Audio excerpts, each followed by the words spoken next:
guys, I just wanted to give you a little bit of a garden update. It's been a while since I've talked with you. July was awfully hot in the 90s, same heat that most of you probably experienced, and then we've been getting rain every couple of days, and it seems like the mosquitoes have been out like crazy. So at any rate, I just wanted to give you a quick walk through the garden.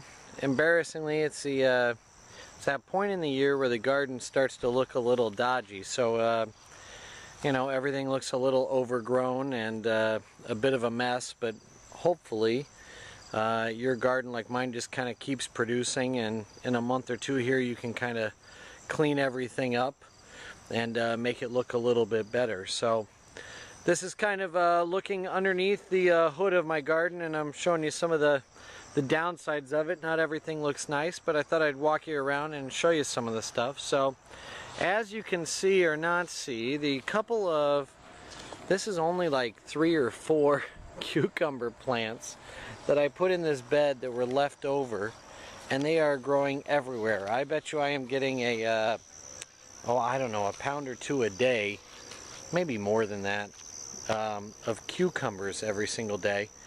It's awesome. The more I pick, the more I seem to get. The water kind of runs down this direction and stops over here where the grass ends. So all the moisture, I think, really helps the cucumber plants to shoot out cucumbers fast. And I've been pickling stuff left and right. All sorts of different. I've been trying from the Ball's, I think it's called the Ball's Blue Book of Canning, which there's all sorts of jokes that can go along with that. But at any rate, I've been filming like crazy with that. Here's some, filming like crazy. I have no idea what I'm talking about. I've been canning like crazy, trying all sorts of different recipes, and we'll see which pickling recipes the kids like. At any rate, here's some. These are crookneck squashes. That one's doesn't have very much of a crook neck. This one's kind of small, but it's starting to get a little bit of a neck to it. And let's see. Here's another one. It's kind of a neat little squash. And then there's cucumbers galore that I put in here. This is that apple tree I planted. It's got a good 2 feet of growth to it. And then if I walk you over here, the grass. It's only been a couple days since it's been cut, but with all the rain, it's growing like crazy. The herbs have been great. The oregano is blooming, which looks nice. It looks a little messed up because it's falling over, but you know, kind of per my previous episodes, you can come out and clip some of these chives and use them. I've been clipping away at the thyme down here, using the thyme and the oregano, making marinara sauce and canning it up. The grapevine, I need to come back and prune it, but one thing I wanted to show you is, look at how messed up some of these leaves are. The Japanese beetles, or at least what I call the Japanese beetles here in Illinois, they have been mating and breeding and eating the leaves like crazy. I'm going to actually trim this up and train a few of the things, but once I got the grapevine up to the height I want, I've kind of let some of these branches grow out. And then once things settle out, and probably when the leaves fall off, I'll kind of tack it down and train it to where I want to train it. Then if you come over here, the tomatoes, I'm losing leaves on the underside every day, but the tomatoes keep producing. Everything is green on the top, but on the underside you'll see I've lost a lot of the leaves. I am producing little cherry tomatoes like crazy. You know, something to talk about, you know, if you go back to my previous episode where I talked about tomato cages, look at this. This one's industrial strength. It's broken off the top here, and it's leaning way over. Just from the weight of the plant. But getting a bunch of tomatoes off all the time. Here's some zucchini and squash here. There's another nice squash coming off, but you can see the mildew is coming on. These plants have been around for a while, so I'll probably be pulling these out in the next week or two here.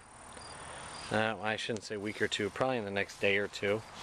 Then this bed I have dramatically changed over. I've pulled all the green beans out and the squash on this side. I've already planted a bunch of lettuce, which should come on here, and you can probably see this. These are mustard greens, and I have mustard greens, and I also have some red lettuce, which is just starting to come up. There's the first one of the red lettuce. There's probably some others, but while I have the camera here, I can't really look at it.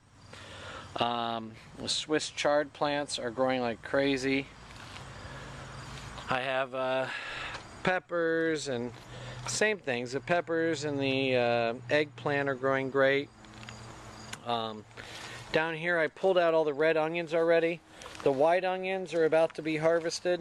They're starting to, see how I told you they would fall over, and as they start to die back, it's about time for me to pull them out and pull the bulbs out. Down here I've the garden's getting into fall planting mode. I got a couple rows of, and actually I double planted these because some of the seeds didn't sprout, but that's turnips that are in there. Then I got a couple rows of a heirloom carrot that, instead of being a long carrot, actually looks kind of like a ball, and a bit like a almost like a beet, really, but it's actually a carrot. So I'll be thinning these, and hopefully these will be ready for harvest in the next couple weeks. So anyways, here's a view of the garden. I got some acorn squash growing in here. Some of the heirloom, I can't think of what that variety is called. They're finally starting to get some of the nasty, ugly parts on the outside, which I'm kind of excited about. They're basically they're an heirloom type of French pumpkin. But that kind of gives you an update on how the garden's doing. And hope your garden's growing well, and you guys are canning all sorts of stuff, and getting a bunch of fresh produce out of your garden. Talk to you later. Bye-bye.